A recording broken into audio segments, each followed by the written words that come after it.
ಎಲ್ರಿಗೂ ನಮಸ್ಕಾರ. ವಿಡಿಯೋ ಮಾಡ್ತಿರೋ ಕಾರಣ ಏನು ಅಂತ ಹೇಳಿದ್ರೆ, ಬಡವ್ರ ಮಕ್ಕಳು ಸಾಹುಕಾರರ ಮಕ್ಕಳು ಅಂತ ಒಂದಷ್ಟು ಟಾಪಿಕ್ ನಡೀತಿದೆ. ಇನ್ಸ್ಟಾಗ್ರಾಮ್ ಸ್ಕ್ರೋಲ್ ಮಾಡ್ತಿದ್ರೆ ಅದೇ ಬರ್ತಿದೆ.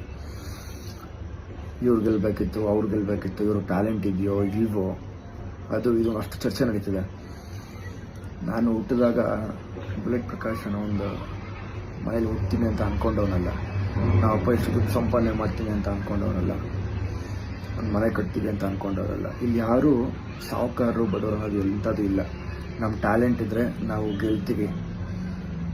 ನಾವು ಗೆದ್ದಾಗ ಒಂದಷ್ಟು ದುಡ್ಡು ಸಂಪಾದನೆ ಮಾಡ್ತೀವಿ, ಒಂದಷ್ಟು ಸೇಫ್ ಮಾಡಿಟ್ಕೊಳ್ತೀವಿ, ಅಷ್ಟೇ ಬರೋದು. ಬೇರೆ ಎಂಥದ್ದು ಇಲ್ಲ ಇಲ್ಲಿ. ನಾನು ಸಾಹುಕಾರರು ಬಡವರು ಅದು ಇದು ಎಂಥದ್ದು ಇಲ್ಲ.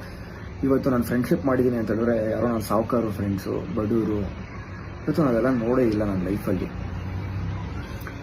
ಅದೆಲ್ಲ ಬಿಟ್ಬಿಡಿ. ಫಸ್ಟು ಇವರು ತುಂಬ ಬಡವರು, ಸಾಹುಕಾರರು ಇವರೇ ಗೆಲ್ಲಬೇಕು, ಬಡವರೇ ಗೆಲ್ಲಬೇಕು, ಸಾಹುಕಾರರು ಸೋಲ್ಬೇಕು, ಅವ್ರ ಹತ್ರ ದುಡ್ಡಿದೆ ಅದಿದೆ ಇದಿದೆ ಅಂತ. ಟ್ಯಾಲೆಂಟ್ ಇದ್ದವನು ಖಂಡಿತವಾಗ್ಲೂ ಗೆಲ್ಲಬೇಕು, ಅಷ್ಟೇ ನಾನು ಹೇಳೋದು ಇಷ್ಟಪಡ್ತೀನಿ. ನನ್ನ ಹತ್ರ ಟ್ಯಾಲೆಂಟ್ ಇಲ್ವಾ, ನನ್ನ ಮೇಲೆ ಕುಣಿಸ್ತಾರೆ ಜನ. ಇದ್ದಿದ್ದಕ್ಕೇ 4 ಚಾನಲಲ್ಲೂ ಕೆಲಸ ಮಾಡಿದ್ದೀನಿ. ಕಲರ್ಸಲ್ಲಿ ಬಿಗ್ ಬಾಸ್ ಮಾಡಿದ್ದೀನಿ, ಝೀನಲ್ಲಿ ಭರ್ಜರಿ ಭಾಸ್ಕರ್ ಸೀಸನ್ 2 ಮಾಡಿದ್ದೀನಿ, ಸುವರ್ಣನಲ್ಲಿ ಸುವರ್ಣ ಸೆಲೆಬ್ರಿಟಿ ಲೀಗ್ ಅಂತ ಒಂದು ಮಾಡಿದ್ವಿ, ರೀಸೆಂಟಾಗಿ ಉದ್ಯಾನಲ್ಲಿ ಧ್ರುವ ದಸರಾ ಅಂತ ಒಂದು ಮಾಡಿದ್ವಿ. ಟ್ಯಾಲೆಂಟ್ ಇರೋದಕ್ಕೇ ಚಾನಲಲ್ಲಿ ಕರೆದು ಕೆಲಸ ಕೊಡ್ತಾರೆ. ನಾವು ಶ್ರದ್ಧೆ ಭಕ್ತಿಯಿಂದ ಕೆಲಸ ಮಾಡ್ತೀವಿ. ಹಂಗಂತಿದ್ರೆ ನಾನು ಭರ್ಜರಿ ಭಾಸ್ಕರ್ ಸೀಸನ್ 2 ರನ್ನರ್ ಅಪ್ ಆಗೋಕ್ಕಾಗ್ತಾನೆ ಇರಲಿಲ್ಲ, ನನ್ನ ಗೆಲ್ಲಿಸ್ತಾನೆ ಇರಲಿಲ್ಲ. ನಾವು ಚೆನ್ನಾಗಿ ಪರ್ಫಾರ್ಮ್ ಮಾಡಿದ್ದಕ್ಕೆ, ನಮ್ಮ ಹತ್ರ ಟ್ಯಾಲೆಂಟ್ ಇದ್ದಿದ್ದಕ್ಕೆ ಜನ ನಮ್ಮನ್ನು ಬೆಳೆಸಿರೋದು, ನಿಮ್ಮನ್ನೆಲ್ಲ ಪ್ರೀತಿ ನಮಗೆ ಕೊಟ್ಟಿರೋದು.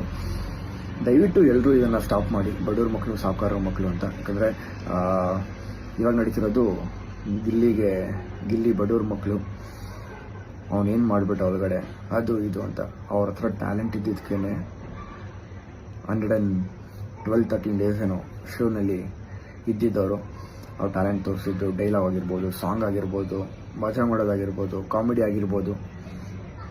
ಒಂದು ಅಷ್ಟು ಜನ ಹೇಳ್ತಾರೆ ಇದು ಕಾಮಿಡಿ ಶೋನಾ ಇದ ಅಂತ. I respect comedians. ಯಾಕೆ ಅಂತ ಹೇಳಿದ್ರೆ ನಮ್ಮ ಅಪ್ಪ ಒಬ್ಬರು ಕಾಮಿಡಿಯನ್ನು, ಅದನ್ನ ಯಾವತ್ತೂ ರೆಸ್ಪೆಕ್ಟ್ ಮಾಡ್ತೀನಿ. ದಯವಿಟ್ಟು ಇದನ್ನೆಲ್ಲ ಬಿಟ್ಟು ಒಂದಷ್ಟು ವಿಚಾರಗಳಿದೆ ತಲೆ ಕೆಡಿಸ್ಕೊಡೋದು, ಅದ್ರ ಬಗ್ಗೆ ತಲೆ ಕೆಡಿಸ್ಕೊಳ್ಳಿ. ಎಲ್ರಿಗೂ ಒಳ್ಳೇದಾಗಲಿ. All the best. Thank you so much.